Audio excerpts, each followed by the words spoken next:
de guerra se escucha en la paz de la tierra y en todo lugar. Los prestos guerreros empuñan su espada y se enlistan para pelear. Para eso han sido entrenados, defenderán la verdad y no les será arrebatado el fuego que en su sangre está. ¡Viva Cristo Rey! ¡Viva Cristo Rey! El grito de guerra que enciende la tierra. ¡Viva Cristo Rey! Nuestro soberano Señor, nuestro capitán y campeón. Pelear por él es todo un honor.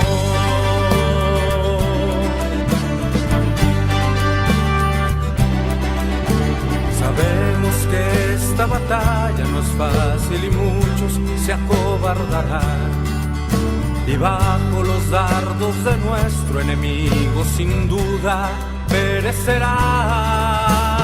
Yo tendré mi espada en alto, como la usa mi Señor. A él nada lo ha derrotado, su fuerza es la de Dios. ¡Viva Cristo Rey! ¡Viva Cristo Rey! El grito de guerra que enciende la tierra. ¡Viva Cristo Rey! Nuestro soberano Señor, nuestro capitán y campeón. Pelear por él es todo un honor.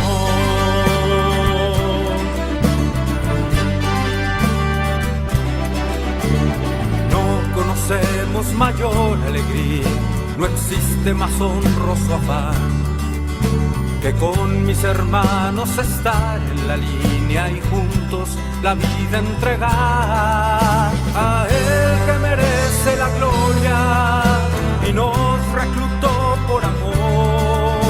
Ante la rodilla se dobla y se postra el corazón. ¡Viva Cristo Rey! ¡Viva Cristo Rey! El grito de guerra que enciende la tierra. ¡Viva Cristo Rey! Nuestro soberano Señor, nuestro capitán y campeón. Pelear por él es todo un honor. ¡Viva Cristo Rey! El grito de guerra que enciende la tierra. ¡Viva Cristo Rey! Nuestro soberano Señor, nuestro capitán y campeón. Pelear por él es todo un honor. Pelear por él es todo un honor.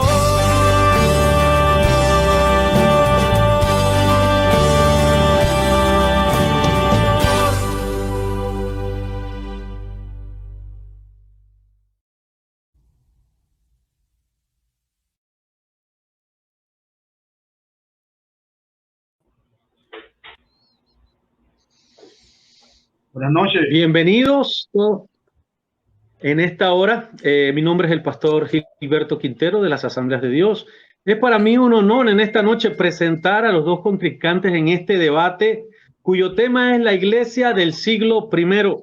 Van a estar debatiendo acerca de la iglesia que existió en el siglo I. Y en esta noche tenemos a nuestro querido hermano Carlos Blanco, que está debatiendo a Marcelo Oxandaburu, de Argentina. Y me gustaría que se presentaran en esta noche. Carlos, por favor, si tú puedes presentar a los televidentes en esta noche. Sí, gracias, pastor. Soy Carlos Blanco, el productor de este canal. Ya todos me conocen. Soy una figura muy conocida junto con el pastor Quintero, que hacemos programas aquí. Esta noche tenemos un debate con el apologeta Marcelo Oxandaburu, un poco complicado. Tenemos un debate muy interesante. Vamos a tratar un tema acerca de la primera iglesia del primer siglo. Sí, la iglesia del primer siglo. Vamos a tratar ese debate y vamos a tener una calurosa confrontación, no personal, sino debates teológicos. Gracias y le paso la palabra al señor Marcelo.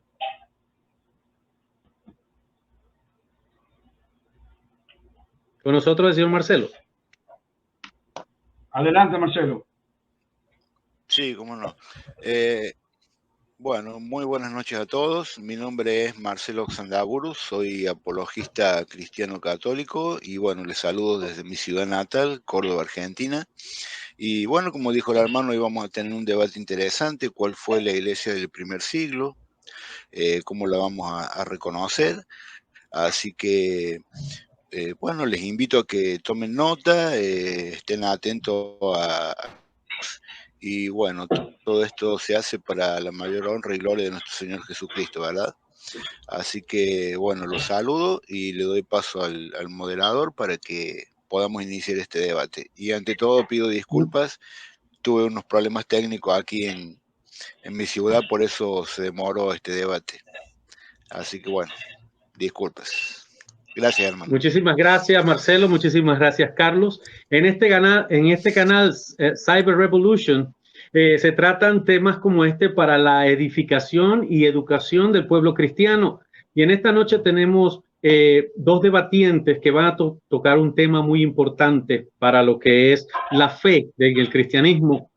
En esta noche estamos desarrollando este tema bajo los siguientes las siguientes normas. Queremos tener una conversación profesional, una conversación en la cual el oyente sea edificado con los participantes. Entonces les voy a pedir que por favor se traten con respeto, que yo sé que como es un debate van a haber dolores y palabras fuertes, pero que se traten con respeto como profesionales que son, y también que se apeguen a lo que es el tiempo en que vamos a demarcar. Vamos a estar teniendo un debate bastante aferrado al tiempo. Vamos a tener 1 minuto de presentación, 10 minutos de una apertura, 5 en la refutación, 5 minutos en la contrarrefutación, y vamos a tener preguntas y vamos a tener entonces 5 minutos de conclusión. Entonces vamos a acatarnos al tiempo para poder terminar este debate en buen tiempo y que las personas estén interesadas, ¿no? Para captar lo que es la participación de cada cual. Mi pregunta es que si habían ustedes quedado de acuerdo en quién iba a ser el inicio del debate. ¿Quién va a iniciar? ¿Quién fue el retador empieza primero? Ajá. ¿Quiere empezar? Entonces Carlos empieza primero. Bueno, no tengo problema, usted lo hizo, usted ¿yo? todo, pero sí, pero... No, usted, bueno, no importa, dale. Sí, no hay problema. Okay. No, yo respondí a su reto, pero bueno, no tengo problema en empezar Perfecto. primero. Entonces, ¿Carlos empieza primero? Marcelo, ¿no? Marcelo, bueno, Marcelo empezaría... Bueno, el que va a empezar primero empieza con su minuto de presentación, puede dar lo que es todo su currículum, si quiere darlo, si quiere, si no pasamos inmediatamente al desarrollo. 1 minuto de presentación. Bueno, yo en realidad me presenté recién, no sé. Ok. Bueno, entonces tienes la palabra para empezar lo que es la argumentación de tus 10 minutos. Buenísimo. Bueno, cuando usted diga, entonces. En este momento, ahora. Listo, gracias, hermano. Bueno, vamos a... Este debate va a ser en realidad mucho de historia, vamos a dar, así que bueno, vamos a demostrar que la iglesia del primer siglo es la iglesia católica, y lo vamos a demostrar a través de la doctrina que enseña. Por ejemplo, como todos sabrán, la Didache, que fue escrita por Bernabé, era como un manual para los apóstoles, ¿no? Como un catecismo, porque en esos tiempos no existía la Biblia. Entonces se manejaban a través de la Didache, que era como un manual litúrgico, ¿no? Que tenían los apóstoles y la iglesia primitiva. Esto fue anterior a los evangelios. Bueno, en el capítulo 7, los versículos 1 y 2, dice lo siguiente. En cuanto al bautismo, este es el modo de bautizar. Habiendo previamente dicho todo esto, bautizad en el nombre del Padre y del Hijo y del Espíritu Santo en agua viva, Si no tienes agua viva, bautiza en otra agua. Si no puedes en agua fría, bautiza en agua caliente. Entonces, ahí vemos por empezar que hay una doctrina trinitaria, ¿no? No sé la doctrina del hermano, pero aquí podemos ver que ya en el primer siglo existe una doctrina trinitaria. Después, en el capítulo 9, vamos a ver otro tema que también lo practica la Iglesia Católica. Dice así, versículo 1 y 2. En cuanto a la Eucaristía, así habéis de realizarla. Primero sobre el cáliz. Te damos gracias, Padre nuestro. No, te damos gracias, nuestro Padre, por la sagrada vid de David, tu siervo, la cual nos enseñaste por Jesús, tu Hijo y siervo. A ti la gloria en los siglos. Entonces, acá ya nos está hablando de la Eucaristía, ¿no? Algo que es propio de los católicos porque son los únicos que celebran la Eucaristía. Después vamos a pasar a lo que es San Ignacio de Antioquía. Para los que no lo conocen, San Ignacio de Antioquía fue un discípulo directo del apóstol Pedro. Cuando Pedro tenía el obispado en Antioquía, luego se va a Roma y nombra obispo a Evodio. Y cuando Evodio muere, Pedro ya había muerto, por supuesto, el apóstol San Juan, que era el obispo cercano, lo nombra obispo a San Ignacio de Antioquía, ¿no? Fue el tercer obispo de Antioquía. Hacia el año 107, cuando llegó su martirio, él antes escribió unas cartas, que entre ellas vamos a leer, por ejemplo, la carta a los Esmirnos, que dice así: evitad las divisiones como el comienzo de los males. Seguid todos a vuestro obispo como Jesucristo siguió al Padre, y el presbítero como los apóstoles, y respetad a los diáconos como el mandamiento de Dios, que nadie haga nada perteneciente a la iglesia al margen del obispo. Considerad como Eucaristía válida la que tiene lugar bajo el obispo o bajo a uno a quien él haya encomendado. Allí donde esté el obispo, allí debe estar el pueblo, tal como allí donde está Jesús, allí está la iglesia católica. Entonces aquí ya San Ignacio de Antioquía vuelve a hablar de la Eucaristía y la vuelve a llamar a la Iglesia Católica. Ya aquí la está llamando católica la Iglesia. Y en la carta a los Filadelfos también nos habla sobre la Eucaristía, donde nos dice: sed solícitos de tener una sola Eucaristía, de modo que cualquier cosa que hagáis esté en consonancia con Dios. Ahora bien, no es el único quien habla de eso. Podemos ver, por ejemplo, a San Policarpo de Esmirna, que fue discípulo directo del apóstol San Juan, que a mediados del siglo II, en la epístola a la iglesia de Filomelio, nos dice lo siguiente: presten mucha atención. La iglesia de Dios que reside en Esmirna, a la iglesia de Dios que reside en Filomelio, y a todas las fraternidades de la Santa Iglesia Católica que reside en todo lugar. Misericordia y paz y amor de Dios, el Padre y nuestro Cristo os sean multiplicados. O sea, católica, y lo dijo un discípulo del apóstol Juan, no lo dijo cualquiera. Después vamos a ver. Vivió también en la primera mitad del siglo II y nos cuenta algo interesante. Vamos a leer una carta en que es la Apología. Dice así: terminadas las oraciones, nos damos el ósculo de la paz. Luego se ofrecen pan y un vaso de agua y vino a quien hace cabeza, que los toma y da alabanza y gloria al Padre del universo, en nombre de su Hijo y por el Espíritu Santo. Después pronuncia una larga acción de gracias por habernos concedido los dones que de Él nos vienen. Cuando el primero ha dado gracias y todo el pueblo ha aclamado, los que llamamos diáconos dan a cada asistente parte del pan y del vino, con agua, sobre los que se pronunció la acción de gracias, y también lo llevan a los ausentes. A este alimento lo llamamos Eucaristía. A nadie le es lícito participar si no cree que nuestras enseñanzas son verdaderas. Ha sido lavado en el baño de la remisión de los pecados y la regeneración, y vive conforme a lo que Cristo nos enseñó. Porque no lo tomamos como pan, o bebida comunes, sino que así como Jesucristo, nuestro Salvador, se encarnó por virtud del Verbo de Dios para nuestra salvación, del mismo modo nos ha enseñado que esta comida de la cual se alimentan nuestra carne y nuestra sangre es la carne y la sangre del mismo Jesús encarnado, pues en estos alimentos se ha realizado el prodigio mediante la oración que contiene las palabras del mismo Cristo. Los apóstoles, en sus comentarios que se llaman evangelios, nos transmitieron que así se le ordenó Jesús cuando tomó el pan y dando gracias, dijo: haced esto en conmemoración mía. Esto es mi cuerpo. Y de la misma manera, tomando el cáliz, dio gracias y dijo: esta es mi sangre. Y solo a ellos se lo entregó. Bien, entonces, ¿qué podemos ver en todo esto? Que la doctrina de la iglesia del primer siglo es católica, porque le llama Eucaristía. Primero creen en la Eucaristía, la creen como los católicos.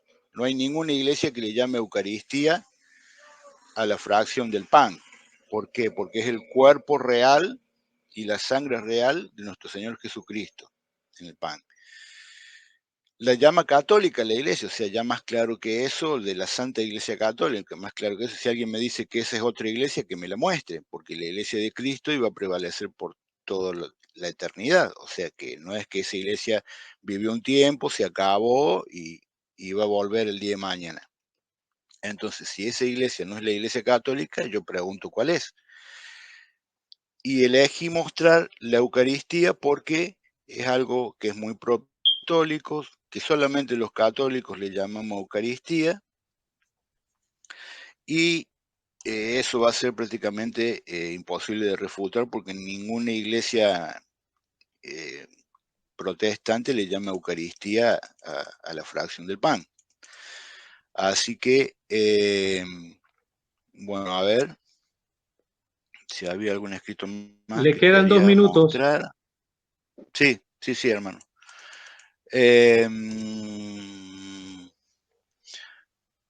Bueno, no, está bien, voy a terminar ahí, así voy a concluir ahí y le doy paso al moderador para que siga el hermano Carlos. Porque su tiempo fue de 8 minutos con 17 segundos. Ningún problema, perfecto. Muchísimas gracias, Marcelo. Carlos, es tu tiempo de exposición. Empieza ahora. No se te escucha, Carlos. Sí, pastor. Tenga el tiempo para que empiece, me dice cuándo empezar. Entonces, ¿estás listo? Sí. Ahora. Bien, voy a dar pasos cronológicos acerca de la iglesia del primer siglo. La iglesia del primer siglo, los primeros cristianos del primer siglo eran de origen judío. Eran judíos, no eran católicos romanos, para que estemos claros en eso. Ahora vamos a hablar de Ignacio de Antioquía. Ignacio de Antioquía fue el primer mártir en haber pronunciado por primera vez la palabra católica. Ahora, ¿qué significa la palabra católica? El significado de la palabra católica es universal. Cristo para todos. Es decir, Cristo para todos, no hay limitaciones. Yo, de hecho, soy católico, porque yo pienso que el cuerpo de Cristo en realidad es católico, está por todas partes. Ahora, lo que yo no soy es católico romano, que es otra cosa totalmente diferente. Bien. ¿Por qué Ignacio de Antioquía llamó a la iglesia por primera vez católica? Ignacio de Antioquía tenía en el siglo II 2 enemigos fundamentales a los cuales refutables. A estos 2 enemigos, los primeros eran el judaísmo y los gnósticos. En el caso de los gnósticos, ellos salían en pequeños grupos y se asentaban en diferentes comunidades.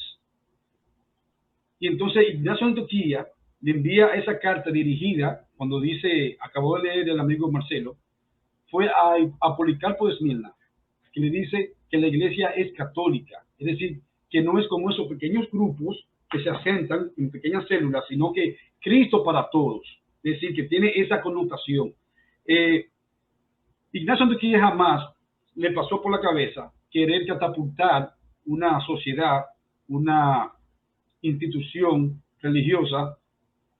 No, la intención de Nelson Antioquía es dar a entender y saber de que la Iglesia de Cristo es amplia y todos tenemos acceso a ella. Ese es el significado de la palabra católica, Cristo para todos. Ahora bien, ¿existían los católicos en el siglo I? No existían, como tampoco no existían los coptos egipcios, no existían los bautistas, los metodistas, los anglicanos, los adventistas, pentecostales, luteranos, católicos romanos y evangélicos. No existían denominaciones. Los primeros cristianos del siglo I vivían, y del siglo II, vivían bajo la fe, la misma fe y el mismo legado que le habían dejado los apóstoles. Ellos vivían en el mismo compartir y la misma fe. ¿Dónde estaba la mayor concentración de cristianos en el siglo I? La mayor concentración de cristianos en el siglo I estaba en Antioquía, Alejandría y Jerusalén. Roma no era una iglesia de mucha importancia, era una iglesia común y corriente, hasta que después la tuvo, siglos después, cuando se empezó a acostar con el imperio. Comenzó a tener ese auge y esa importancia, después que se acostó con el imperio romano. Ahora bien, ¿era Ignacio Antioquía católico romano? De ninguna manera. Ignacio Antioquía estuvo siempre en contra con el poder imperial. De hecho, eso le costó hasta la muerte. A él lo querían obligar a adorar a los dioses paganos, y entonces eso le costó la muerte. Lo llevaron desde Antioquía, lo trasladaron hasta el Coliseo Anfiteatro de Roma, y en esa ruta de camino él escribió las 7 cartas, que la vamos a ver más adelante. Entonces, si Ignacio Antioquía era católico romano, él debió haberse doblegado al imperio romano, como tampoco lo hizo Policarpo de Esmirna. Ahora bien, ojo, ya sé que mi amigo Marcelo dijo que comenzó a citar acerca de la Eucaristía, pero no voy a refutarlo porque es mi posición. Ahora bien, vamos a hablar de las 7 cartas que les estuve mencionando. Las 7 cartas fueron dirigidas a Esmirna, a Policarpo, a Éfeso, a Magnesia, Filadelfia, Trayes y Roma. Estas cartas fueron escritas para dar consolación, para darle aliento a la comunidad cristiana, para que ellos mantengan la fe. Ahora, algo muy importante. En estas 7 cartas, Ignacio Antioquía nunca le escribe una carta al papa que hubo de turno en ese entonces. No escribe carta a ningún papa. Ahora, si Ignacio Antioquía hubiese sido católico romano, él debió haberle escrito una carta dirigida al papa de turno. Y algo muy importante, que para el año 108, 110, debió haber existido algunos 5 o 6 papas. Y no existe esa carta. Entonces, eso queda evidenciado de que Ignacio Antioquía jamás fue católico romano. Eso es falso. Ahora bien, vamos a hablar de las persecuciones de las iglesias. Fueron 3 persecuciones grandes que tuvo la iglesia, del siglo I, II y III. En el siglo I por el emperador Nerón, por Domiciano y Trajano. Y en el siglo II por Séptimo Severo y Marco Aurelio. Y en el siglo III, esa fue la persecución más grande y más devastadora de toda la historia del cristianismo, por el emperador Diocleciano. Estamos hablando en el 305 al 311. Esa fue la masacre más grande. La iglesia verdadera, el pequeño remanente, se mantuvo escondido en las catacumbas. Ahí estuvo la iglesia verdadera, ese pequeño remanente. La que se acostó con Roma fue la que se corrompió. Ahora bien, como lo voy a mencionar ahora, vamos a ver dónde nace la iglesia católica romana de mi amigo Marcelo. Nació en el siglo IV, en el año 313, en el edicto de Milán. Se lo voy a probar. Aquí la iglesia dejó de ser perseguida y comienza a disfrutar de una armoniosa paz por el emperador Constantino, el papá de él, en un edicto que él firma con Liciano. Se llama el edicto de Milán. Ahí es que nace la gran ramera del Apocalipsis. Constantino empieza a darle cargos políticos le empieza a dar los cargos políticos a los obispos, empieza a ser parte del imperio y después comienza a construirle capillas, templos paganos, basílicas, castillos, monumentos y en darle propiedades. Ahora, ya para el siglo IV, ahí en el siglo IV, es que comienza a ser la religión aceptada y acogida formalmente por el emperador Teodosio I. Ahí es que la iglesia se hace formar por Teodosio I. Una iglesia sincretista y dogmática. Ahí es que empieza a ser parte del imperio, a tomar ese engranaje. Ahí es que nace la Iglesia Católica Romana. Ahora, la iglesia que no se corrompió, como había dicho antes, estaba escondida en las catacumbas, para que quede claro. Ahora, quiero decir algo muy importante que he mencionado también. Son 7 documentos que tiene la iglesia del primer siglo y que ellos, tanto ellos alardan mucho y ellos proclaman decir que son propiedad de ellos. Por ejemplo, voy a mencionar el Pastor de Hermas, la Epístola de Bernabé, las cartas de Clemente de Roma, las cartas de Ignacio de Antioquía. Te quedan 2 minutos. Los documentos de Papía, gracias pastor, y el documento de Irache que él acabó de citar, y la carta de Dioneto. Esos 7 documentos son los documentos primitivos de la iglesia primitiva, que ellos tanto reclaman. Ahora, en estos 7 documentos, no hace mención, en ninguno de estos documentos hace mención de un papa, es decir, en el caso de un obispo que esté por encima de una jerarquía, es decir, un obispo universal. No aparece en ninguna de estos documentos, porque el papado no existía. El papado fue algo progresivo que se fue dando siglos después. Entonces, es la mayor evidencia de que la Iglesia Católica Romana no viene del siglo I. Ustedes vienen del siglo IV. O lo voy a poner ahí, mira, siglo IV, no del siglo I. Entonces, yo quiero que, por favor, cuando termine este debate, mi amigo Marcelo se retracte y diga, acepte, porque eso lo mostré con evidencia, y acepte con todo con toda la benevolencia que le caracteriza, en decir, yo acepto que nosotros no venimos del siglo IV, del siglo I, sino nosotros venimos del siglo IV. Entonces, yo quiero que tenga la gentileza y que dejen, por favor, los católicos romanos de engañar a las personas en decir que ellos vienen del siglo I, vienen del siglo IV, no del siglo I. Bien, ahora. Te faltan 6 segundos. Vamos a hablar 6 segundos. Ok, no me va a dar tiempo. Bien, tiempo. Palabra, pastor. Adelante, sí. Bueno, hemos completado los 10 primeros minutos en los cuales cada uno tiene su apertura, cada uno tiene sus notas para hacer sus refutaciones. Entonces, la persona que va a empezar refutando el argumento de su contrario es el señor Marcelo. Marcelo, tienes 10 minutos para hacer la refutación. Después de tu refutación, el señor Carlos hará 5 minutos de contrarrefutación y viceversa. Después él va a refutar tu comentario. Tienes la palabra. Sí, no, espera, antes, son 5 minutos de refutación que tenemos cada uno y 5 minutos de contra. No te escucho bien, Marcelo, disculpa. No, 10. Perdón, ¿me escuchas ahí? Ahora sí te escucho. Son 5 minutos, sí, son 5 minutos de refutación y 5 minutos de contrarrefutación. Para los dos igual. Correcto. No 10. Exacto. Si quiere darme 10, no importa. Bueno. Bueno, cuando usted diga. Enseguida,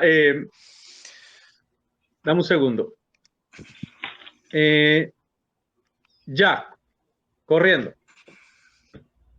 Bueno, gracias. Bueno, a ver, dice que aquel hermano dijo que la Iglesia Católica se acostó con el Imperio Romano. Bueno, quisiera que me lo probara eso. Dice que San Ignacio de Antioquía no puede ser de la Iglesia Católica porque nunca le escribió una carta al Papa.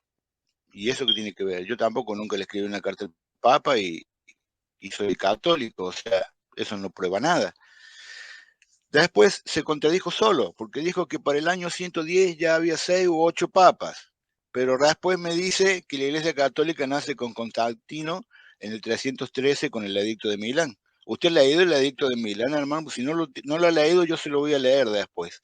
El Edicto de Milán lo único que proclama es la libertad de culto.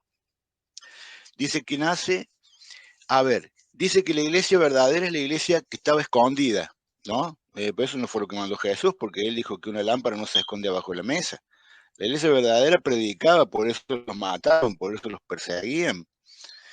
El hermano me dice, mire lo que dice el hermano.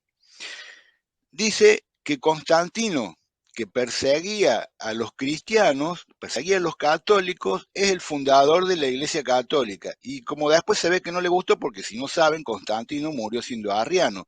Él se bautizó como arriano. Entonces se ve que no le gustó lo que fundó y se hizo arriano.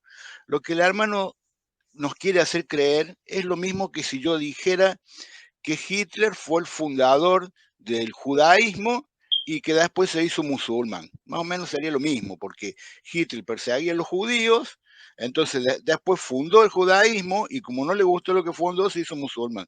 Bueno, acá el hermano está diciendo exactamente lo mismo con Constantino. Constantino perseguía a la Iglesia Católica, ya para la época de Constantino había 32 papas, la madre de Constantino era católica, él mismo dijo que para la época de San Ignacio de Antioquía ya había 6 u 8 papas para el año 110. Entonces, él solo se contradice. Entonces, Constantino perseguía a la Iglesia Católica, después la fundó a la Iglesia Católica y después se hizo arriano porque sabe que no le gustó lo que fundó. Entonces, bueno, yo le voy a leer el edicto de Milán en la otra parte o en la conclusión para que vean que nada que ver lo que Constantino firma con Licinio es solamente promueve la libertad de culto, nada más. Es lo único que hace. La iglesia ya existía, ya había 32 papas, y bueno, él insistió mucho en la prostitución de la iglesia y todo eso, pero si es tan malo, oiga amigo, si es tan malo, entonces ¿por qué usted cree en la Biblia que tiene en la mano? Porque esa Biblia la hizo la Iglesia Católica. Fue un papa quien dijo que esos 27 libros son palabra de Dios. Un papa católico. Entonces, si se prostituyó, ¿por qué creen eso? ¿Por qué ustedes no se hacen su propia Biblia? Quedan 2 minutos. Gracias, hermano. Entonces, no tiene sentido desde ningún punto de vista. Aparte, el hermano tiene que refutar que la iglesia creía en la Eucaristía, no solo tiene que refutar a San Ignacio, tiene que refutar a San Justino, a San Policarpo, a la Didache. Yo comprobé que la iglesia del primer siglo creía en lo mismo que cree la iglesia católica, en la Eucaristía, y toqué solo eso por el tiempo, porque solamente tenemos 10 minutos. Pero el hermano en su sola exposición se contradijo solo, o sea, no tiene sentido, no tiene fundamentos y no tiene pruebas tampoco para dar. No tiene pruebas, porque el hecho de que uno no le haya escrito una carta al Papa, eso no prueba nada. ¿Qué tiene que ver eso? Eso no prueba nada. Que la iglesia estuvo escondida, eso no es lo que mandó Cristo. Una lámpara no se esconde bajo la mesa, ustedes son la luz del mundo. La iglesia católica predicaba, la iglesia católica estaba en esos tiempos y no se escondía, predicaba. Bueno, básicamente el hermano se contradijo solo, así que no hace falta que diga mucho, solamente recalcarlo nomás. Pero es ridículo pensar que Constantino, que perseguía la iglesia católica, después la fundara y después se hiciera arriano, ¿no? Es algo ridículo. Pero bueno, ya con eso ya concluyo mi tiempo, veo que estoy terminando temprano. Bueno, con eso concluyo, hermano. Gracias. 4 minutos 46 segundos en esa refutación. Muchísimas gracias, Marcelo. Carlos, ahora vas a tener que contrarrefutar esa refutación. Y posteriormente, entonces, tendrás 5 minutos para refutar el argumento principal de Marcelo. Y tienes la palabra. Bien, Marcelo dice en su refutación que Ignacio de Antioquía, porque no le envió la carta a un papa de turno, eso no significa nada, que él no tiene que enviarle, es decir, en el caso de Marcelo, no tiene que enviarle la carta ninguna carta a ningún papa. Pues es totalmente contradictorio, porque si Ignacio Antioquía hubiese sido católico romano, él debió haberle enviado una carta de consuelo al papa, que es la cabeza jerárquica, la cabeza que rige todos. Entonces, ¿cómo va a ser que le va a mandar carta a su paterno y no le va a enviar una carta en este caso, el presidente de la empresa, que es el papa? Entonces, es algo realmente congruente, está plagado de incongruencia. Pues claro, si Ignacio Antioquía envía una carta de consolación, de darle apoyo, de aliento, pues la carta va dirigida al Papa en lugar a las iglesias. Entonces eso queda totalmente descartado de que Ignacio Antioquía era católico romano. Entonces tu argumento está hueco y no tiene ninguna validez, se cae por sí solo. Entonces queda descartado de que Ignacio Antioquía era católico romano, que no le escribió la carta al Papa. Entonces es la evidencia que te pudo demostrar de que no fue católico romano como tú. Entonces, ya está refutado eso. Pues entonces, si él fue católico romano, pues la carta va dirigida al Papa y no a los subalternos. Pues así que ustedes se manejan, que la cabeza es la que manda, o no es así. Bien, después dice que Constantino perseguía la iglesia. Bueno, tú vas a tener que darme ese documento, yo quiero esos datos y quiero que me cite en qué libro dice que Constantino persigue la iglesia. Eso es una falacia, una mentira, porque Constantino surge en el 313 y la persecución, la masacre, la tercera masacre, la peor de todas, empezó en el 305 y termina en el 311 por el emperador Diocleciano. Entonces, Constantino en ningún momento persiguió la iglesia, es una falacia, una mentira, y yo quiero que tú me des la fuente donde Constantino persiguió la iglesia. Eso es mentira, tú no vas a poder probarlo eso, es decir, se cayó tu argumento, ahí está refutado. Bien, dice que en el concilio, vamos a una cosa, si Constantino hubiese sido perseguidor y no hubiese sido el padre tuyo, y hubiese sido un papa en el siglo IV, y entonces, ¿por qué él preside el concilio de Nicea en el 325? Pues lo más lógico no sería que sea un papa en el lugar de un emperador, porque lo hace una persona... Te quedan 2 minutos, Carlos. Que no tiene que ver ni siquiera con la iglesia, es simplemente un emperador. Entonces, esa es la clara evidencia de que no existía papa. En el 325, quien organiza ese concilio es Constantino, y te lo puedo probar. No fue ningún papa, porque el papado no existía. Eso es una farsa de ustedes que se han inventado para engañar a la gente. Ahora, dice que un papa fue que hizo la Biblia. Me gustaría que me lo probara eso en un debate, y yo te reto a ti que tú me pruebes a mí que un papa hizo la Biblia.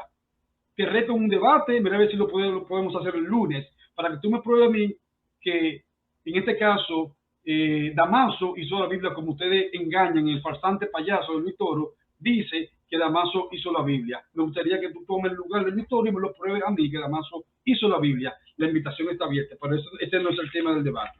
Después dice que la iglesia del siglo creía en la Eucaristía. Usted tiene un concepto muy equivocado en lo que es la Eucaristía. ¿Qué es Eucaristía? Eucaristía no es más que la Santa Cena del Señor. Lo que pasa es que es una palabra griega.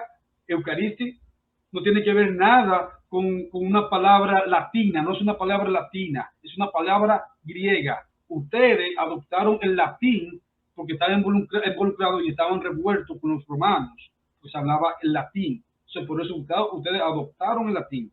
No es una palabra latina, es una palabra griega, Eucaristía, que es la cena del Señor. Claro, yo creo en la Eucaristía, es la cena del Señor, es una palabra griega. No tiene que ver nada con el concepto de que era católico romano. Eso es falso. Es decir, tus argumentos son débiles. Y después me hablan documentos de la Biblia. No me da tiempo. Qué pena. Bueno, ahora, Marcelo, Sí. Tienes 5 minutos para refutar la exposición de Carlos y entonces Carlos tendrá 5 minutos Sí, para refutar, para hacer la contrarrefutación. sí. Antes quiero aclarar una cosa. A ver, ni yo ni los católicos somos hijos de Constantino, porque yo no llamo hijo de Lutero a nadie. O sea, quiero un poco más de respeto en ese sentido, porque para esas cosas, aun cuando se pudiera probar, se Ok, inventara algo, me me perdona parece, está me bien. perdona si lo ofendí, Marcelo. Perdón. No, no me ofendió, pero es una cuestión de respeto. O sea, yo no le falto el respeto a nadie, ni tampoco, digamos, yo ofendo a los tuyos. O sea, si vos crees que Padre Luis Toro está lo cual cosa, guárdeselo para usted, porque aquel debate no es con él, ni nada de él. Es lo único que le pido, nada más por respeto, porque yo no digo nada de los evangélicos, yo estoy debatiendo con vos un tema específico y nada más. ¿Puede Perdón, ser? me refería a Luis Turo por lo de la Biblia, pues, no por lo de No, pero no Constantino. hace falta. Si usted lo quiere debatir conmigo, me lo dice a mí después cuando tengamos que debatir. Claro, Eso quiero no la hay invitación está problema. abierta. Así Está es. bien. Ok, Listo. entonces Ahora sí. quedamos claros, vamos a basarnos en el Bien. respeto mutuo y en un debate Exacto. profesional y ético. Vamos a Así es. reiniciar y empezamos entonces. Marcelo, tienes tus 5 minutos para hacer la refutación de el argumento de Carlos. Bien. Inicias, tienes la palabra. Bueno, gracias, hermano. Bueno, a ver, sigue hablando de las cartas de San Ignacio de Antioquía, que como no le mandó carta al Papa, entonces no era católico, pero reconoce que hay un Papa, porque dice que porque no le mandó carta, entonces está reconociendo que no la fundó Constantino, que había un Papa. Entonces se contradice solo. Primero me dice que hay un Papa y después me dice que la fundó Constantino, o sea, no entiendo. O ponte de acuerdo, hermano, ¿había Papa o no había Papa? ¿Había obispo de Roma o no había obispo de Roma? ¿Lo fundó Constantino o cómo es? Porque para algunas cosas la Iglesia Católica es la que está en la Biblia en Apocalipsis 17 y para otras la fundó Constantino. O sea, acá me está haciendo más o menos lo mismo. Entonces, pongámonos de acuerdo. Dice que la palabra Eucaristía es griega, sí, por supuesto es griega.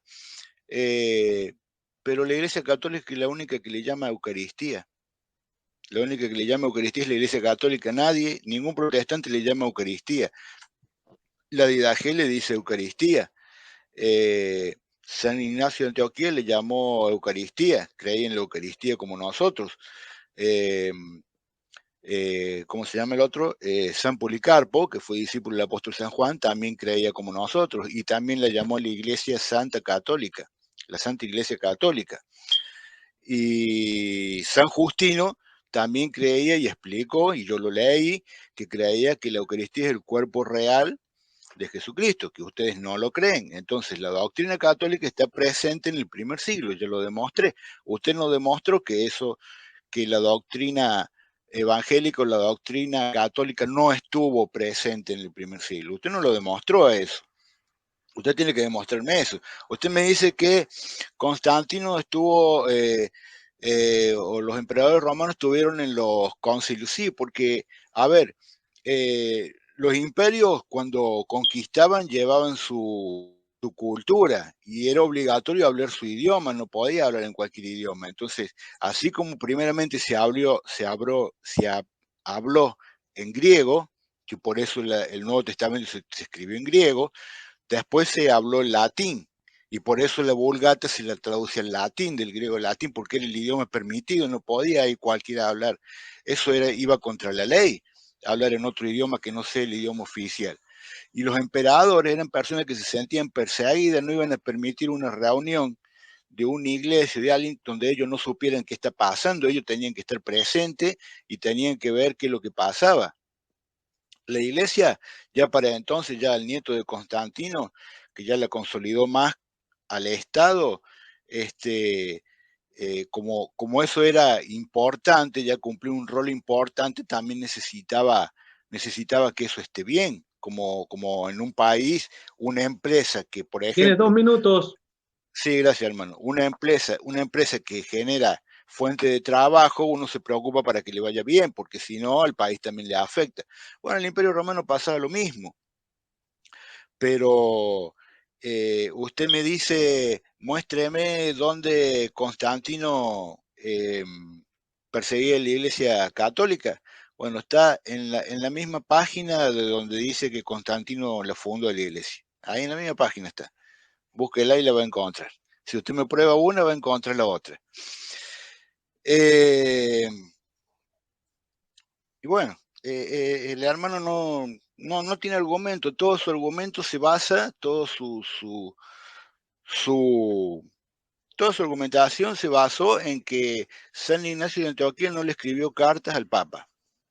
Pero reconoce que hay un Papa, nada más que no le escribió cartas. ¿Y qué? Y eso no tiene ninguna obligación. Las puede haber escrito, que no se hayan encontrado es otra cosa. Pero al margen de eso, hablemos de lo que tenemos, no hablemos de lo que no sabemos. Hablemos de lo que tenemos. Que no le haya escrito cartas no prueba nada. O sea, él basó toda su argumentación, todo su trabajo solamente en las cartas de San Ignacio de Antioquía, que no le escribió el Papa. ¿Y eso qué tiene que ver? Se basa en Constantino, que dice que fundó la Iglesia Católica. ¿Y por qué se hizo arriano entonces? ¿Por qué se hizo arriano? ¿Usted sabe el edicto de Milán lo que es? ¿Lo ha leído alguna vez? Si lo tiene, léalo. Si quiere lo leemos después cuando termine. Y vamos a ver que el edicto de Milán no tiene nada que ver con la Iglesia Católica, es simplemente la libertad de culto. Usted tiene que mostrarme un documento que diga así, mire, Constantino fundó la Iglesia Católica, acá lo dice. Si usted no me muestra eso, así cualquiera puede hablar de cualquier cosa porque es la palabra de uno contra el otro. Tiempo. Pero gracias, hermano. Bueno, terminaríamos esta parte con la refutación de Carlos para pasar a las preguntas que ustedes han preparado el uno para el otro. Entonces, Carlos, vas a la contrarrefutación de este argumento y terminamos esta sección con eso. Y tienes la palabra. No se te escucha. Paramos. Sí, perdón, lo tenía en mudo. Me avisa, pastor. Tienes la palabra. Bien, el amigo Marcelo dice que en ese Antioquía entonces reconocía que había papa porque no le escribió al Papa. Eso es algo que está totalmente fuera de control, algo descabellado.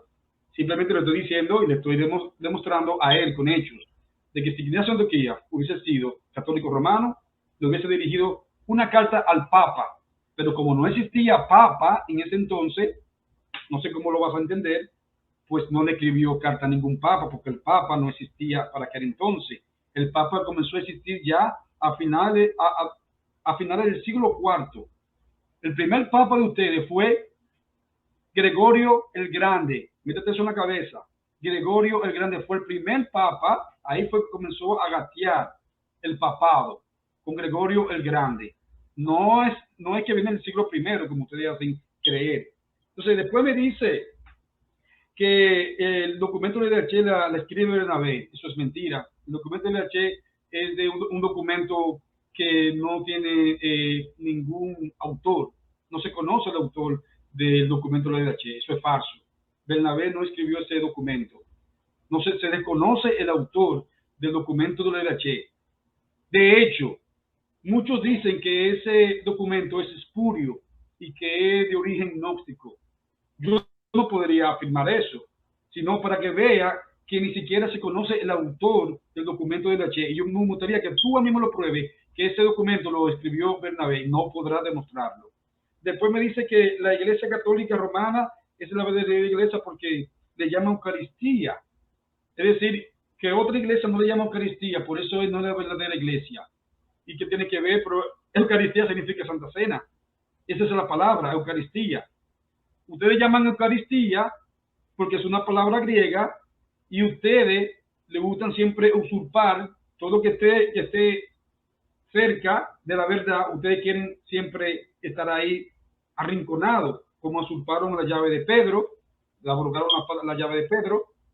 Ustedes esa llave se la robaron, así usurparon esa llave.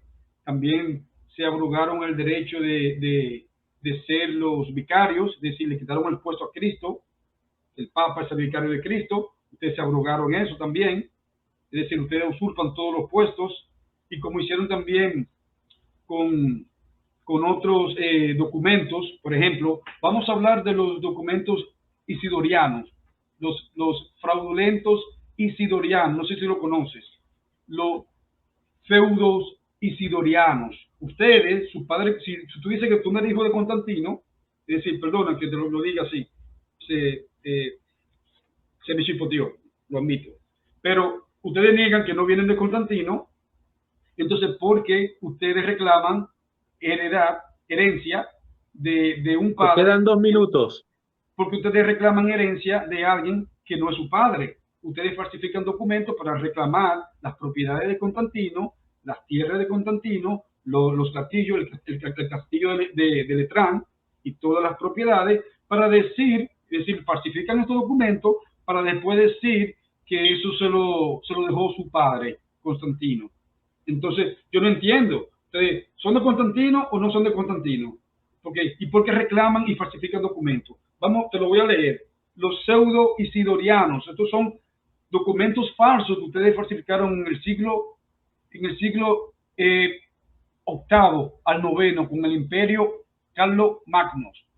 Para que me metas en la cabeza. Ustedes falsificaron esos documentos. Lo voy a leer. Uno de estos documentos fraudulentos fue la donación de Constantino, mucho después de la caída del Imperio Romano en Europa. Se puso en circulación un documento con el propósito de demostrar que Constantino, el primer emperador cristiano, había dado al obispo de Roma, Silvestre I, autoridad suprema sobre todas las provincias de Europa del imperio y proclamó al obispo de Roma como gobernante, aún sobre los emperadores.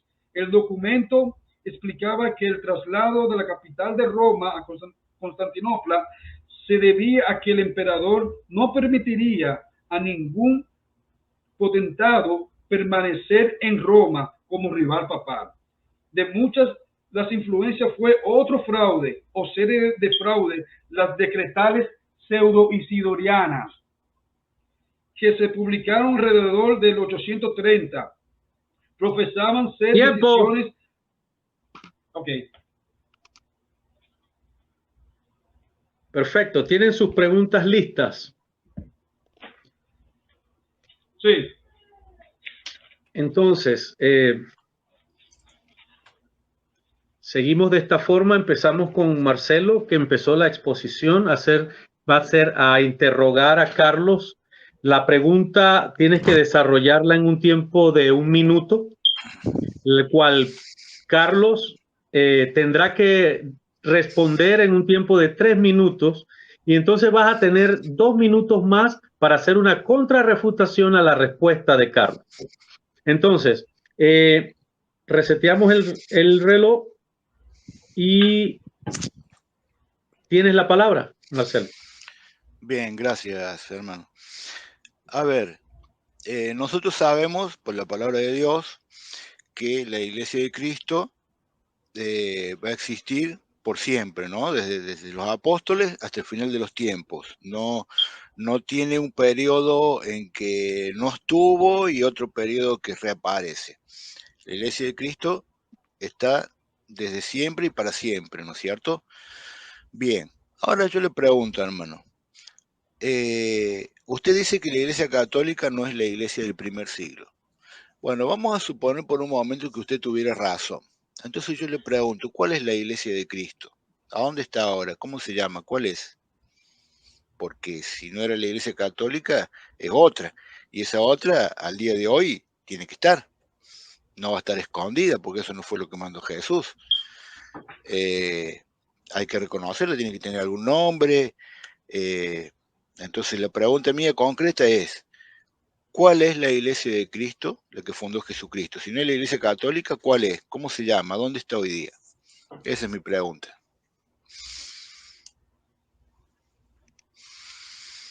Carlos, tienes 3 minutos para responder. Respondo. Tienes la palabra. Bien, mira, ese es el gran problema de ustedes los católicos romanos. Que ustedes creen que la iglesia se denomina por un nombre. Eso es una falsa. La iglesia no se denomina por ningún nombre. Te demostré en mi exposición que la iglesia del primer siglo no existían denominaciones. Es decir, Ignacio Antioquía nunca quiso catapultar un nombre como una iglesia que rija las demás. No existía. Católica significa universal, no significa católico romano, que ese es el concepto que tú quieres darle a interpretar. No existían denominaciones. ¿Sabe cuál es la iglesia de Cristo? La iglesia de Cristo es cuando Jesús dice, donde estén dos o más reunidos en mi nombre, ahí yo estaré. Esa es la iglesia de Cristo. La iglesia de Cristo no es un templo, la iglesia de Cristo no es una catedral, eso no es la iglesia de Cristo. Para que te quites el concepto de que la iglesia de Cristo es un nombre, una entidad con nomenclatura religiosa, no, esa no es la iglesia de Cristo. Ahora bien, con respecto a que si la iglesia de Cristo murió o no, él prometió en Mateo 16, 18 que ni la puerta del Hades prevalecerán contra ella. Ustedes, después que se acostaron con el Estado, con el imperio, ustedes comenzaron a fornicar y a perseguir a la iglesia. La iglesia del primer siglo ha sido la misma iglesia hasta el siglo de hoy, porque la iglesia de Cristo no ha desaparecido, sigue ahí. El pequeño remanente que sobrevivió, ustedes querían destruirlo en el siglo IV, después que se acostaron con el imperio. Ustedes lo perseguían porque ese pequeño remanente no aceptaba los dogmas que ustedes hacían y las doctrinas falsas, y ustedes entonces les perseguían. Entonces era de muerte ya. La única entidad que se podía conocer antes, en el siglo IV, era la Iglesia Católica Romana, porque era de muerte el ir en contra de la Iglesia Católica Romana. Es decir, o la aceptaba o entonces sabía que iba a ser sentenciado a muerte. Es decir, la pequeña masa de cristianos estuvo escondida, ocultada en las catacumbas. Entonces, tú eso no podrás refutarlo y no podrás negarlo, porque los libros históricos me respaldan a mí lo que estoy diciendo. Ustedes perseguían la iglesia después que se acostaron con el imperio romano. Y yo te reto a ti para que tú me demuestres esto si es mentira, para que me desmienta si no es así. Entonces, ustedes llegaron a llegar a usurpar varios puestos. De hecho, ustedes hasta adquirieron el puesto de emperadores. Ustedes quitaban los emperadores y lo ponían. Marcelo, tienes 2 minutos para refutar lo que Carlos acaba de decir, mi hermano. Sí. Y tienes la palabra. Bueno, gracias, hermano. A ver, el hermano dice que la iglesia de Cristo es aquella que donde se reúnen dos o más en su nombre, allí está, esa es la iglesia de Cristo. Bueno, ¿dónde dice eso la Biblia? Jesucristo dijo, el que me ama guardará mis mandamientos. Jesucristo dejó muchos mandamientos. Algunos los cumplen y otros no. Yo también me reúno en el nombre de Cristo, entonces también soy la iglesia de Cristo. Entonces, si todos somos la iglesia de Cristo, ¿para qué estamos discutiendo? O sea, yo católico confieso que Jesucristo es el Señor, también nos reunimos en el nombre de Cristo. Y entonces, ¿cuál es el problema? Yo católico, entonces yo me voy a salvar, yo también, vos también, porque te reuní, entonces da lo mismo cualquier creencia. Un adventista también, aunque guarde la ley, no importa. No, eso no fue lo que enseñó el Señor. El Señor dejó mandamientos, dejó sacramentos, no es para que cualquiera venga uno y se funde una iglesia y ya está. Eso no es así, no lo... Sí, anote sacramento porque tengo después, cuando usted quiera, lo podemos debatir ese tema, tengo para todo. Y después, por otro lado, dijo que la iglesia era, porque se contradice solo cuando habla el hermano, si usted le presta atención, se contradice solo. Después dice que la iglesia ya no era así, porque ya se dio cuenta que los católicos también creemos en eso, sino que dijo que era un pequeño remanente, que nosotros lo perseguimos a ese remanente, y no sé si lo extinguimos o qué, pero no contesto la cuestión, que mi pregunta no le respondió. Le pregunté cuál era esa iglesia hoy donde estaba, y no me supo decir cuál. Primero me dice que somos todos, después me dice que es un remanente que perseguimos nosotros. En fin, está como cantinflando un poco usted, hermano, no da una respuesta concreta y se contradice solo cuando responde. Así que bueno,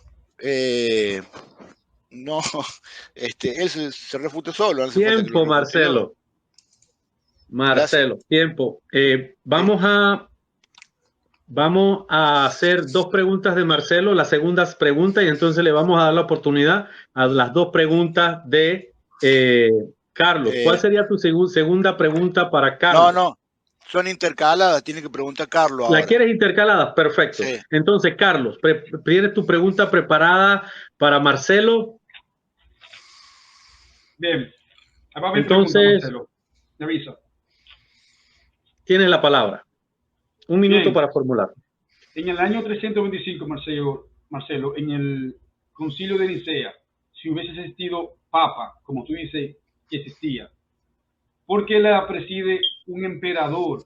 Es decir, mete su nariz el emperador en la iglesia de Cristo, en lugar de ser el papa, es decir, el vicario de Cristo, presidir ese concilio y no un emperador. ¿Por qué lo hizo? Entonces, vamos a ver si realmente existía papa y Constantino no fue su fundador. ¿Por qué él lo hace? Bueno. Tenemos la pregunta. Marcelo, ¿la comprendiste? Sí, perfecto. Sí, perfecto. Entonces, tienes la palabra. Bueno, gracias, hermano. A ver, ¿por qué la preside? Bueno, primero porque en esos tiempos no es como ahora que uno puede decir, bueno, vamos a hacer un concilio o vamos a hacer una reunión y está todo bien, hay libertad de culto, nadie se mete. Primero que estaba en territorio romano, estaba en territorio del imperio. Ahí uno no podía hacer reuniones como quería, así como así. Los emperadores eran personas que se sentían perseguidas, mataban a sus padres, mataban a sus madres por el trono. Eran personas desquiciadas, entonces ellos no iban a permitir que haya una reunión, porque para ellos era como una reunión en secreto. Ellos no iban a permitir que hubiera una reunión de esa magnitud y que no haya nadie del imperio ahí viendo qué va a pasar, porque pueden estar tramando una revuelta. Quién sabe, ellos eran gente que se sentían así perseguidas, no permitían esas cosas. Ya le pasó a los judíos en Jerusalén, estaban bajo el yugo y no se podían reunir así como así tampoco. Ellos estaban bajo las órdenes de los romanos. Ellos en la calle tenían que hablar en griego, ellos podían hablar en arameo solamente en el templo, y después fue latín.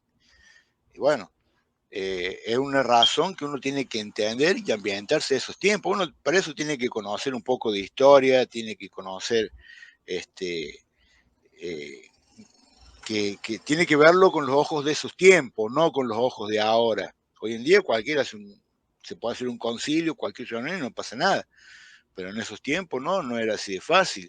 La iglesia recién estaba empezando recién salía de las catacumbas, recién salía de estar escondida tanto tiempo y bueno, se estaba encaminando. No podía hacer lo que ella quisiera así tan libremente, por más que me diga es la iglesia de Dios, sí, es la iglesia de Dios, pero no era tan así de fácil. Acordate que a la iglesia de Dios la persiguieron y mataron a un montón de gente. El mismo San Ignacio de Antioquía, que lo tiraron a los leones ahí en el Coliseo. Entonces, no era tan fácil. La razón es sencilla. Lo que pasa es que uno cuando uno no quiere aceptar la verdad, uno siempre le busca la quinta pata al gato, ¿no? Y bueno, y los gatos tienen 4, así que no la van a encontrar nunca. Esa es la realidad, hermano Carlos. Así que bueno, esa es mi respuesta. 2 minutos con 47 segundos tomaste, Marcelo, muchas gracias. Entonces tenemos, vas a necesitar 2 minutos, Carlos, para hacer la refutación a esa respuesta. Y tienes la palabra. A ver, el amigo Marcelo me dice a mí, para justificarse de que no se podía hacer un concilio sin la nariz del emperador, porque podía pensar de que había conspiración. Pues se supone que la iglesia del Señor no debería estar involucrado emperadores, personas que estén gobernando la casa y dirigiendo el rebaño del Señor. Dime, cuando uno de los apóstoles, tuviste, por ejemplo, en el caso Pedro, tuviste revolcándose con el imperio y que unos de los centuriones, de estos jefes centuriones, estaban ahí dirigiéndole a Pedro y metiendo sus narices. Entonces, tus argumentos no tienen realmente ninguna validez, no tiene sentido lo que está diciendo, hasta que sentiste ahogado y estaba pataleando, porque no sabía cómo poder argumentar y hacer un desarrollo creíble. Entonces comenzaste a tejer tus nubes de mentiras para tratar de camuflajearla, porque se supone que si existía un papa, más allá de que podían pensar de una conspiración, o lo que fuere, se supone que debería por lo menos estar el papa allí, aunque el emperador sea quien lo presida. Pero el caso es que no se nombra ni siquiera un papa. El papa ni siquiera aparece allí, ni siquiera de sombra. Y porque el papa no existía, el papado no existía para ese entonces, porque quien preside el mando de ese concilio es quien infunde esa iglesia, que es el padre, que tú lo niegues, pero el papá es el que certifica ese concilio para que tenga autenticidad. Pues es una maraña de mentiras lo que está inventando para no Tiempo. admitir de que... Bien.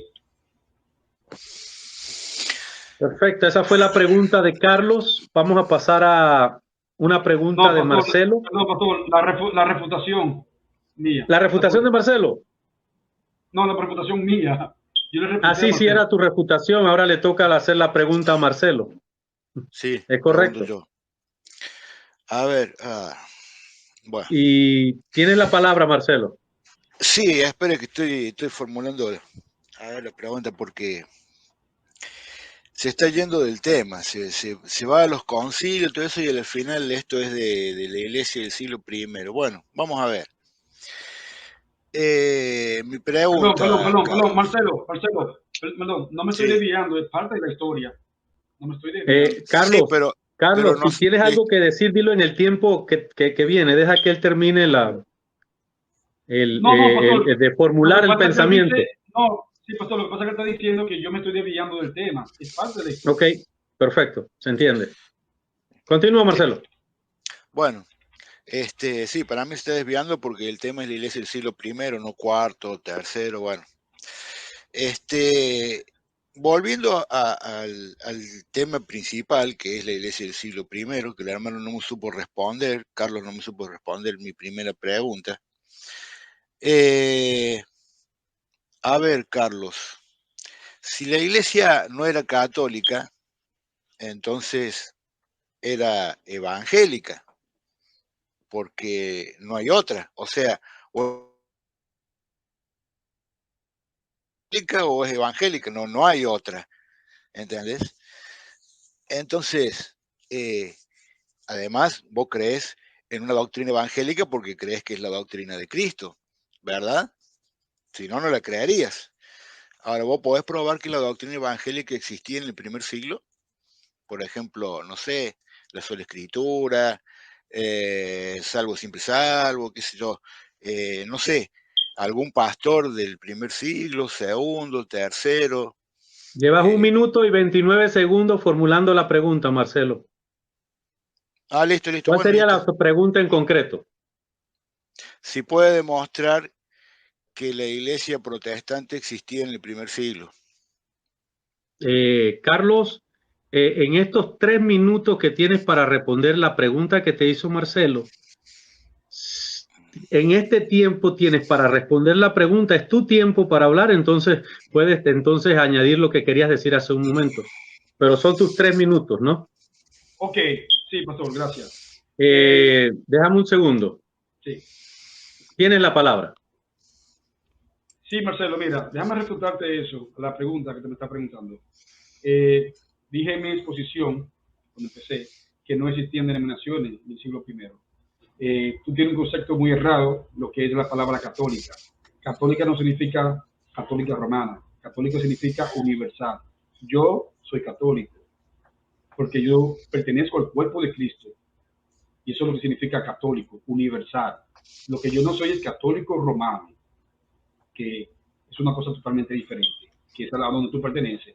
Y me dice a mí que yo estoy distorsionando porque me estoy yendo al siglo IV, pero es que yo no puedo hablar del siglo I porque tú no vienes del siglo I. Es que tú naces en el siglo IV. Es que yo no puedo hablarte de una cosa, de una cosa que es inexistente. tengo que hablarte de donde tú naces en el siglo IV, pero debemos saber que tú no vienes en el siglo I.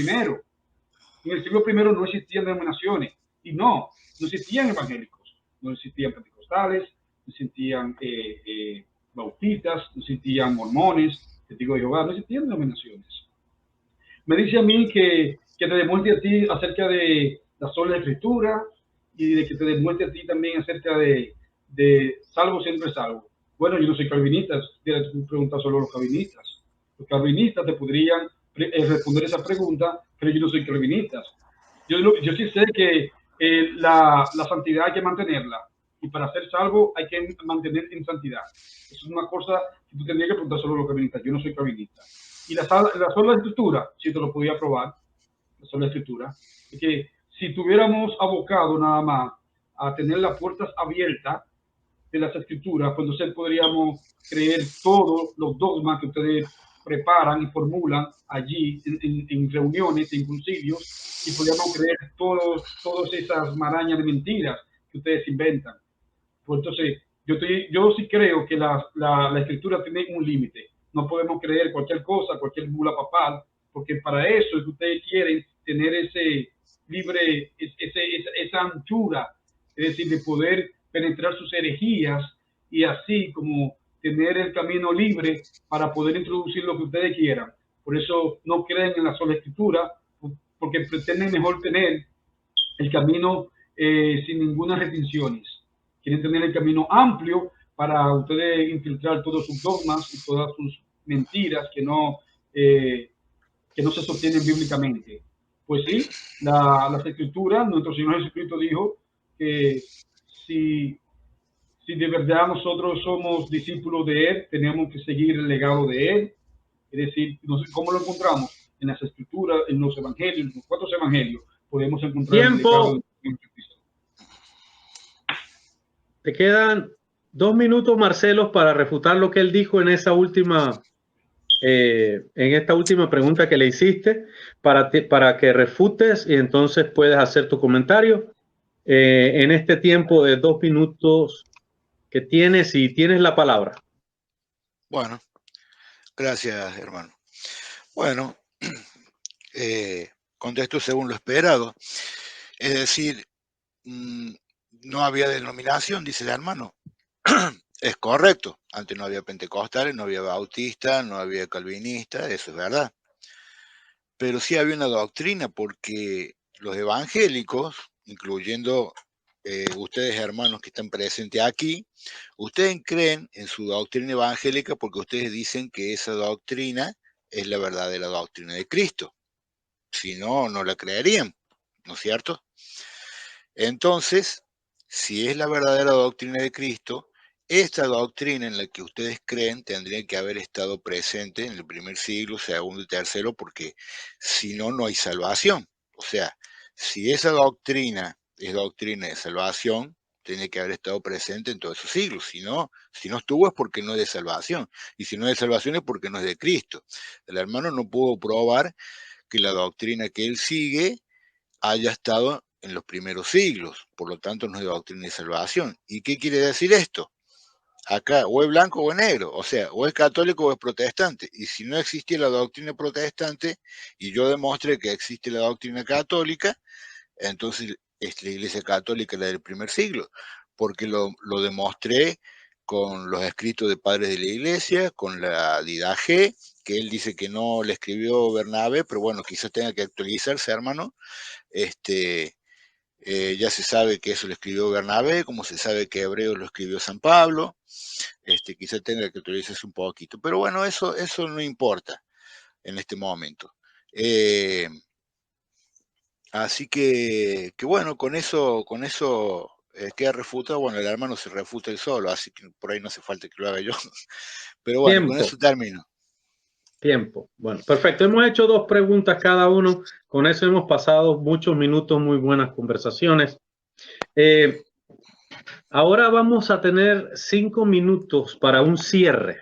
Acuérdense, hermanos, que estos 5 minutos son decisivos en la conversación para que ustedes hagan el cierre lo más cerrado posible, valga la redundancia. ¿Por qué? Porque necesitan Estos son los 5 minutos de las personas que van a ver este video de convencimiento. Entonces, empezamos. Marcelo empezó, así que cierra Carlos, ¿verdad que sí? Entonces, a Marcelo le tocarán sus 5 minutos de cierre. Tienes 5 minutos, Marcelo, para impactar a las personas que van a escuchar este programa la próxima vez. Igual tú, Carlos. Entonces, tienes la palabra. Bueno, gracias, hermano.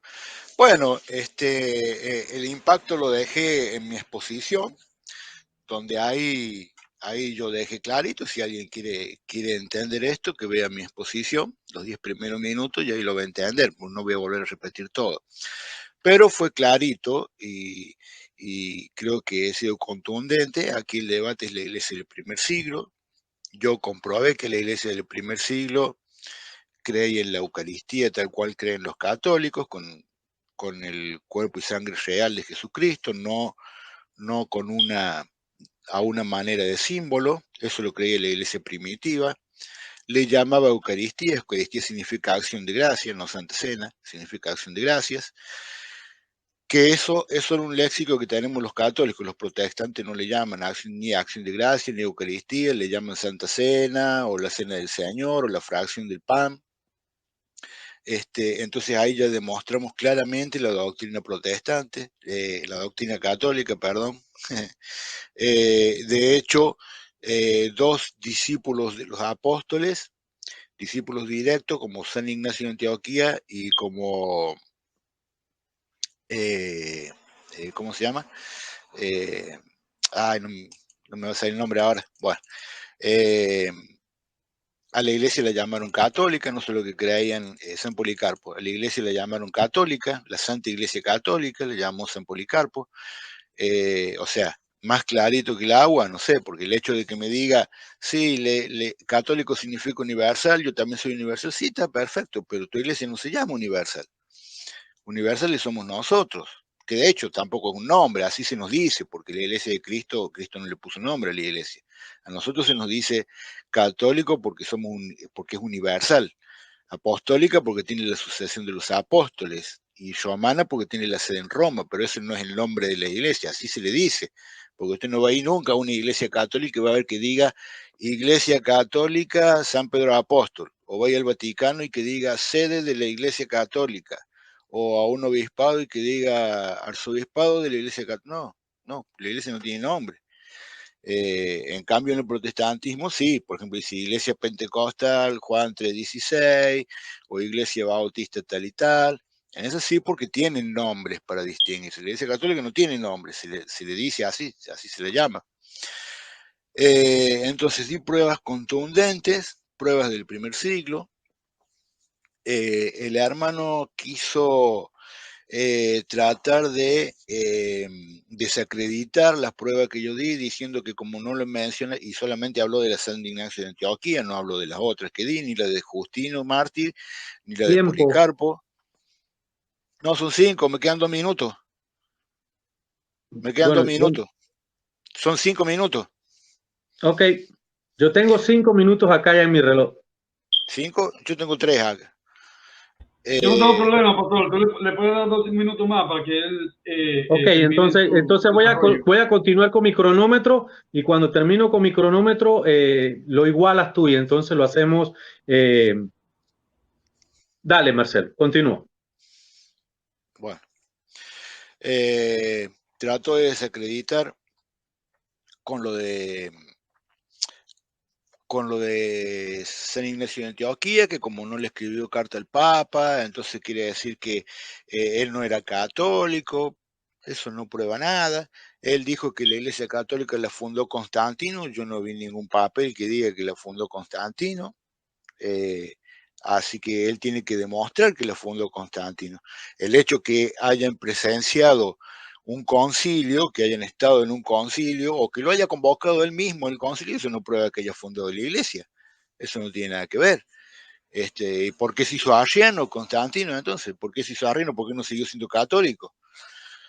Entonces, ciertamente en la historia no existe lo que él quiere ver. esa es la realidad. Yo invito a cualquiera que esté acá que estudie la historia, que estudie la vida de Constantino, que estudie el Imperio Romano y que me diga a ver en qué parte Constantino fundó la Iglesia Católica, porque eso no existe en la historia, eso es algo que nunca pasó, eso es algo que está inventando, pero bueno, no es algo que no puede demostrar y no va a poder nunca, porque es algo que nunca pasó.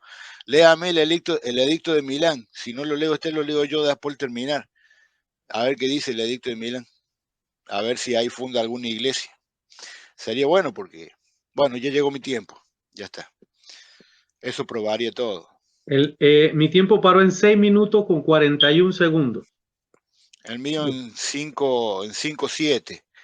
Pero yo no lo paré cuando estuvimos hablando, yo no lo paré, siguió corriendo. Ok. Bueno, son 6 minutos con 41 segundos. Entonces, bueno, dele el mismo tiempo, hermano. Ok. Carlos, tienes la palabra. Bien, el amigo Marcelo me dice a mí que yo tengo que demostrarle en el edicto de Milán, pero es que no tiene que decir católica romana, es que en el edicto de Milán es que se libere y se hace la iglesia legal, es decir, se deja de perseguir. Que yo no te puedo demostrar algo que venga a decir católica romana, es que eso no puede demostrártelo. Lo que sí te puedo demostrar es que ahí se legalizó. Ahora bien, pero vamos a ir a otra parte. Dice que él habla de que los mormones también se reúnen. Sí, los mormones también se reúnen, pero el problema es que los mormones o otras sectas se pueden reunir, pero ellos no llevan la doctrina de nuestro Señor Jesucristo, como tampoco lo llevan ustedes. Ustedes siguen doctrinas de hombres, porque ustedes siguen los dogmas. Entonces, ustedes, como tú acabas de decir anteriormente, que cuando dice nuestro Señor Jesucristo, si verdaderamente son mis discípulos, entonces seguirán mis mandamientos, pero ustedes no hacen eso. Ustedes crean sus propias doctrinas y creen más en las doctrinas que ustedes formulan que las enseñanzas de nuestro Señor Jesucristo. Nuestro Señor Jesucristo nunca enseñó acerca del bautismo de niño, no enseñó acerca del purgatorio, no enseñó acerca de las indulgencias, no enseñó acerca de ninguno de las falsas dogmas que ustedes tienen acerca de los sacramentos. Eso es falso. Entonces, ustedes no se asemejan a esa verdadera iglesia de nuestro Señor Jesucristo. Entonces, ustedes están muy distantes de la verdad, de quererse engranar a la verdadera iglesia de Cristo. Es decir, ustedes están descartados, ustedes están muy lejos de ahí, no llegan ahí. Después dice que la iglesia católica es la que sigue los mandamientos de Jesucristo, pero provee. Ustedes siguen mandatos de hombres, dogma de hombres. Ahora bien, ya para rematarte, te voy a demostrar los escritos de Ignacio Antioquía. Si tú dices que Ignacio Antioquía era católico romano, te voy a decir, en la carta de ustedes, que usted dice que fue dirigida a ustedes, a los romanos, dice en el numeral 9, recordad en vuestras oraciones a la iglesia que está en Siria, que tiene a Dios como su pastor en lugar mío. Jesucristo solo será su obispo. ¿Cómo? Y no quedamos que es el Papa, el vicario de Cristo, que tiene que ser el obispo. Entonces no existía papado para ese entonces. Ahora vamos a ver la carta de Esmirna, la que tú me leíste anteriormente. Dice, seguid todos los obispos como Jesucristo al Padre y al presbítero como a los apóstoles. Reverenciad a los diáconos como al mandato de Dios. Nadie haga nada de lo relacionado a la iglesia sin el obispo. Téngase por validez aquella Eucaristía celebrada por el obispo o a la que él mismo autorice. Donde aparezca el obispo, allí está la iglesia, la comunidad, como donde está Jesucristo, allí está la iglesia universal. No se está refiriendo a la iglesia de ustedes, católica romana, no lo menciona, dice universal, que es católica, Cristo para todos.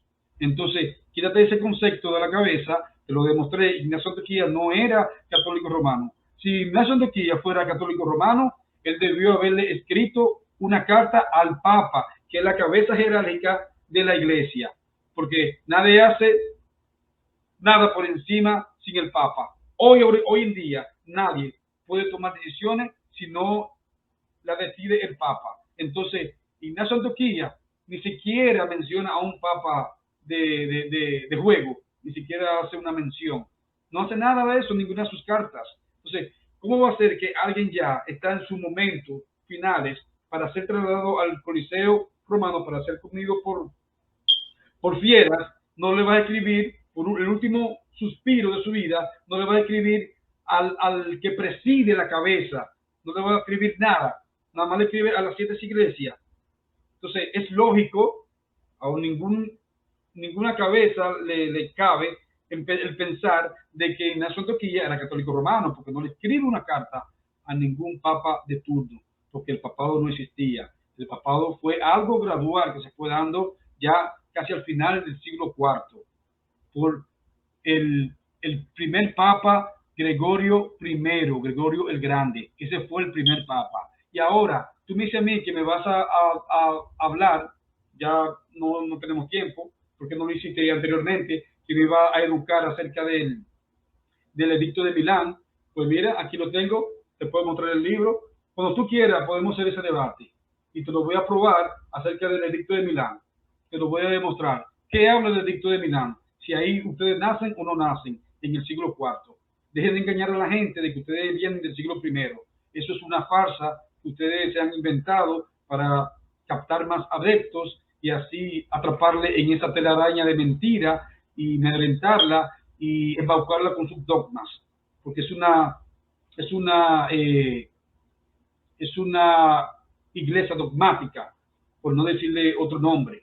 Ustedes son una iglesia que está regida por dogmas de hombres, no siguen los mandatos de nuestro Señor Jesucristo. Entonces, tú, como católico romano, estás descartado ser un verdadero discípulo de nuestro Señor Jesucristo. Tú sigues los dogmas de una organización, no la iglesia de nuestro Señor Jesucristo. Así que quítate eso de la cabeza de que tú eres seguidor de nuestro Señor Jesucristo. Tú vienes del siglo IV. Constantino fue que fundó la organización a la cual tú perteneces hoy en día, y a él tú le das las gracias. Y cuando tú quieras el debate, un asunto del canon bíblico, tú me avisas y hacemos ese debate para demostrarte a ti que ustedes no hicieron la Biblia. Y te voy a probar que tú tienes la Biblia que tú cargas bajo el brazo, la tienes por los protestantes. ¿Lo sabías? En tu idioma. Tú tienes esa Biblia en tu idioma por los protestantes. No fue Damaso, como ustedes hacen creer, que Damaso es el que hizo la Biblia. Eso es una farsa, una mentira que no lo puede probar, ni históricamente, ni lo puede demostrar con la Biblia tampoco. ¡Tiempo! Así, esa es mi intervención. Tiempo. Muchísimas gracias. Este debate ha sido súper interesante. Sé que quedaron con ganas de más. Se han comprometido a continuar con otro debate. Me dejan saber para cuándo lo van a hacer, para también me invito yo mismo para ser el intermediario. Por supuesto. Muchísimas gracias, Marcelo. Yo me quedé con ganas de ver el edicto de Milán ahí. Te quedaste con ganas de leer el edicto de Milán. Bueno, tal vez el próximo debate sea con el edicto de Milán fundaba la Iglesia Católica. Qué lástima que no lo dio. Era la prueba que tenía que dar para no, pero en este caso a mí que ahí fundó la iglesia. Pero en este caso sería, perdón, en este caso sería usted, en este caso sería Marcelo, en ese caso sería usted que tendría que demostrarlo en su intervención, no lo hizo. Era usted. No, o sea, tú dices que la responsabilidad o la carga de demostrar. De Milán, Constantino. ¿Demostrar qué? Ajá, dime, Marcelo. No, que él dijo que Constantino con el edicto de Milán funda la Iglesia Católica, pero no lo leyó. Eso me hubiera gustado ver porque era la oportunidad que tenía para mostrarlo. Pero bueno, perfecto. No importa. Para el próximo debate. Para el próximo debate, bueno. Es que no te voy a decir, en el edicto de Milán no dice, mira, yo Constantino fundo la iglesia, que no va a decir eso. Lo que da una liberación. No funda ninguna. Claro, porque es que le da la libertad a ustedes. Bueno. Sí, pero no solo nosotros, a toda la iglesia, los judíos vamos a arrancar con 10 minutos del edicto de Milán. La próxima vez lo hacemos mejor. Pastor, nos despedimos, pastor. Perfecto, ahora mismo cada uno va a hacer una despedida a las personas que van a tomar el tiempo de verlos a ustedes debatir. En este minuto no se puede tocar ningún punto, no puede añadirse absolutamente más nada. Ya dijeron lo que tuvieron que haber dicho y bueno, ese minuto es para agradecerle a los televidentes que van a ver este video con nosotros y bueno, voy a dejar a Carlos despedirse primero. Tienes tu minuto, Carlos. Nada, gracias, pastor, por ser el mediador de este debate. Gracias a mi oponente Marcelo. Nada, ha sido grato de verdad poder compartir en este debate para conocer la verdad, enseñar la verdad. Nunca conocemos la verdad si no debatimos. Yo creo que la verdad siempre surge mediante un debate. No es lo que yo piense, no es lo que piense mi oponente, sino surge mediante la confrontación de ese debate. Gracias, Marcelo, por darme la oportunidad de debatir contigo. Te voy a esperar para el próximo debate acerca del canon bíblico, de que tú dices que nosotros tenemos la Biblia por medio de ustedes, y yo te voy a demostrar a ti de que ustedes tienen la Biblia traducida en sus idiomas, en idioma vernáculo, debido a la reforma protestante. Ese va a ser el reto que nosotros vamos a tener en el próximo debate. Gracias, pastor. Gracias, Marcelo. Gracias, Marcelo. Bueno, gracias. Bueno, ante todo quisiera dar gracias a Dios por haberme dado una nueva oportunidad de defender su iglesia, al hermano Carlos por haberme invitado a este debate, a usted, pastor, por haber moderado excelentemente, del tiempo que ha tenido que invertir. Yo sé que a usted este tiempo le cuesta. Aquí también, aquí en Argentina son las 2 de la mañana, así que bueno. Y bueno, quisiera darle un saludo, bueno, a toda la gente que nos ha estado viendo, a la gente que nos verá en diferido, y bueno, aquí a la gente a todos mis hermanos, principalmente católicos, que son los que me siguen, del grupo Debates de Altura, del grupo de Apologética de Córdoba, Misioneros Urbanos, y bueno, en fin, a los no católicos también que nos ven. Y bueno, si Dios quiere, haremos otro debate muy pronto, así que bueno, a estar atentos, ya coordinaremos con el hermano Carlos el tema que él quiera. Y bueno, nada, ha sido muy grato, me ha gustado estar aquí, y bueno, esperemos que podamos seguir estando. Desde ya, muchas bendiciones y muchas gracias, y un saludo desde Córdoba, Argentina. Gracias. Muchísimas gracias a los dos en esta noche. Gracias por participar, y todos los que van a ver este video, gracias por ver Cyber Revolution. Suscríbanse, denle like, compártanlo. ¿Por qué? Porque nosotros estamos preocupados por el bienestar del alma del ciudadano, de los hijos de nuestro amado Dios, y por eso estamos aclarando conceptos, estamos llevando que las personas puedan tomar una decisión, y lo hacen al verlos a ustedes, y al debatir ustedes pueden las personas afirmar y afianzar su fe. Y muchísimas gracias a todos, y estamos despedidos de este debate, y que el Señor les continúe bendiciendo ricamente a ustedes. Que el Señor les bendiga. Amén. Gracias. Gracias.